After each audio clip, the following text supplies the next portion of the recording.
place where they told you what to chase, told you how to run the race, every move was on the page.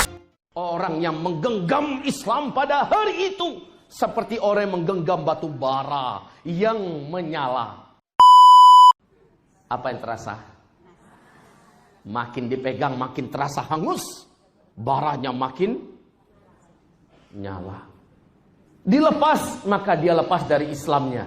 Disinilah Nabi mengatakan, pada fase keempat ini, orangnya pagi beriman, siangnya, sorenya bisa murtad. Sorenya beriman, besok paginya saking beratnya ujian pada fase ini. Kita berlindung pada Allah. Kita hidup di fase ini sekarang. Kita siap menghadapi ini dengan apapun risikonya. Makin berjalan waktu di fase keempat ini, Bapak Ibu, makin berjalan waktu, jangan berharap makin baik keadaan ya. Dalam bahasa hadisnya, saya bacakan hadisnya, mudah-mudahan sarapan tadi cukup mengganjal perut sehingga jantungnya nggak lemah. Eskalasinya naik seperti ini. Terus, apanya nih?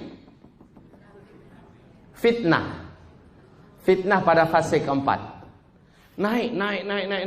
Lah yang gak kuat-kuat iman, yang tanggung berislam akan berguguran nih.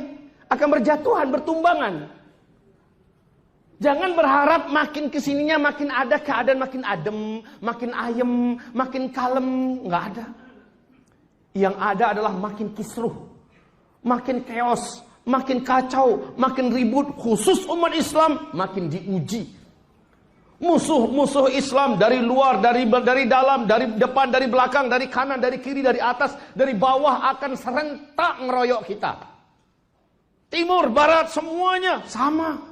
Munafikinnya lagi, Masya Allah, ngabisin umat Islam, ngembosin umat Islam. Ulama pada ditangkapin. Itu terjadi pada fase keempat. Menyaksikan nggak kejadiannya ini?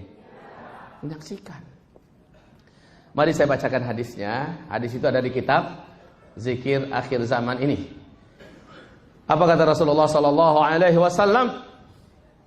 La ya'ti 'alan nasi zaman, tidaklah datang kepada manusia suatu zaman nanti, illa alladzi ba'dahu, melainkan orang-orang yang hidup setelahnya, syarrun minhu, akan merasakan buruk daripada sebelumnya, hatta sehingga talqaw rabbakum, kalian semua berjumpa dengan Allah. Keadaan yang akan kalian jalani pada masa-masa zaman itu, kata Rasulullah, keadaannya makin syarrun minhu, ya, lebih buruk daripada sebelumnya. La ya'ti 'alan nasi zaman illa alladzi ba'dahu syarrun minhu hatta talqaw rabbakum. Tidak akan datang nanti kepada kamu satu zaman, melainkan orang yang hidup pada zaman itu akan merasakan hari-hari yang dijalaninya lebih buruk dan lebih berat daripada hari-hari sebelumnya. Hari-hari besok lebih berat daripada hari ini.